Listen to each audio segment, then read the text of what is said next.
கர்த்தருடைய பரிசுத்த நாமம் மகிமைப்படுவதாக. இந்த நாளுக்கான வேத வசனம் சங்கீதம் 34வது சங்கீதம் 3வது வசனம். என்னோடு கூட கர்த்தரை மகிமைப்படுத்துங்கள், நாம் ஒருமித்து அவர் நாமத்தை உயர்த்துவோமாக என்று தாவீது இந்த வசனத்திலே சொல்லுகிறதை பார்க்கிறோம். இன்றைக்கும் தேவன் சிங்காசனத்தில் வீற்றிருக்கிறார்.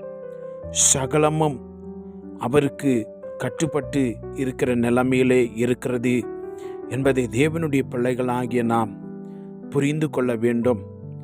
எனக்கு அன்பான தேவனுடைய பிள்ளைகளே, இன்றைக்கு நம்முடைய வாழ்க்கையில், நம்முடைய அனுதின ஜீவியத்தில், நம்முடைய எதிர்பார்ப்புகளையும் நம்முடைய வேண்டுதல்களையும் மீறி அநேக காரியங்கள் நடக்கிற பொழுது, வருகிற பொழுது, நாம் அவைகளை மிகைப்படுத்தாமல் நாம் தேவனை மிகைப்படுத்த வேண்டியது அவசியமாயிருக்கிறது.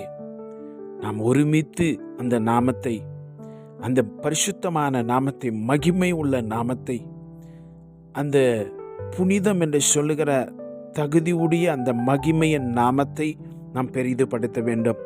இன்றைக்கு மனுஷ சுவாபம் என்னவென்று சொன்னால், நம்முடைய பிரச்சனைகளையே நாம் மிகைப்படுத்தி பெரிதாய் யோசித்து மிக ஆழமாய் கற்பனை செய்து அவைகளின் வழியே கடந்து போய் பயந்து மனமுடைந்து கண்ணீர் விட்டு சோர்ந்து போகிற நிலைமைக்கு நாம் போய்விடுகிறோம்.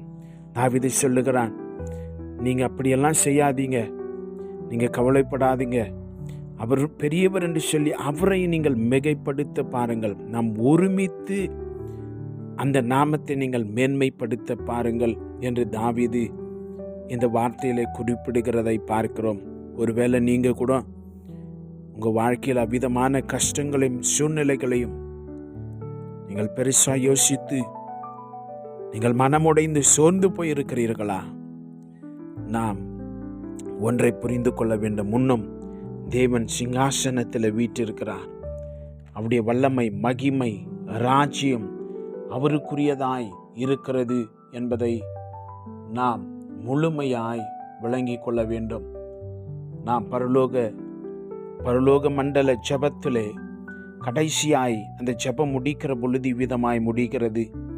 மத்தேயு 6:13 கடைசி வரிகளை நாம் வாசிப்போம் என்று சொன்னால், ராஜ்யமும் வல்லமையும் மகிமையும் என்றென்றைக்கும் உம்முடையவைகளே, ஆமேன் என்பதாய் நாம் வாசிக்கிறோம். ராஜ்யமும் வல்லமையும் மகிமையும் அவருடையதாய் இருக்கிறது.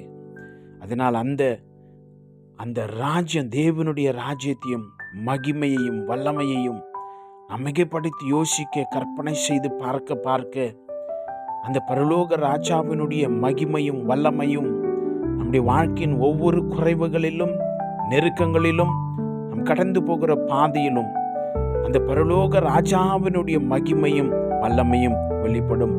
உங்கள் சூழ்நிலை மாறும். உங்கள் வாழ்க்கையை கர்த்தர் ஆசீர்வதிப்பார், பலப்படுத்துவார், மேன்மைப்படுத்துவார். நெருக்கங்கள் உடைந்து போகும். கவலைப்படாதிருங்கள். அந்த பரலோக தேவனாகிய கர்த்தர் இயேசப்பா உங்க கூடவே இருக்கிறார். ஜெபிக்கலாமா? பரிசுத்தமான பிதாவே, தாவீது சொல்லுகிறதை போல நாங்கள் உலக பிரகாரமான பிரச்சனைகளை அதிகமாக யோசித்து மனமுடைந்து போகிறதை பார்க்கலாம்.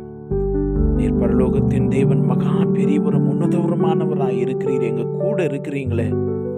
நாங்கள் உங்களுடைய மகிமையும் வல்லமையும் ராஜ்யத்தையும் அதிகமாய் ஆழமாய் யோசிக்கவும் நினைக்கவும் நீர் கிருபை செய்ய வேண்டுமாய் ஜெபிக்கிறோம். இந்த வார்த்தைகளை கேட்டுக்கொண்டிருக்கிற பிள்ளைகளுடைய சூழ்நிலை எதுவாயிருந்தாலும், ஒருவேளையுடைய பிரச்சனைகள் இவர்களை மீறி போனதை போல் தெரிந்தாலும், ஆண்டவரே, கடலின் அலையை அதட்டின தேவனாகி கர்த்தர், இந்த பிள்ளைகளுடைய வாழ்வின் எல்லா அலைகளையும் நீர் அதட்டி நீர் பெரியவன் என்பதை வழங்க பண்ணுகிறதுக்காய் ஸ்தோத்திரம். இந்த நாளில் நம்முடைய பிள்ளைகள் மீது நம்முடைய கரங்களை வைத்து நீர் வழி நடத்தும், பலப்படுத்துவீராக. இயேசு கிறிஸ்துவின் வல்லமை உள்ள நாமத்தில் வேண்டுகிறோம் பிதாவே, ஆமேன். God bless you.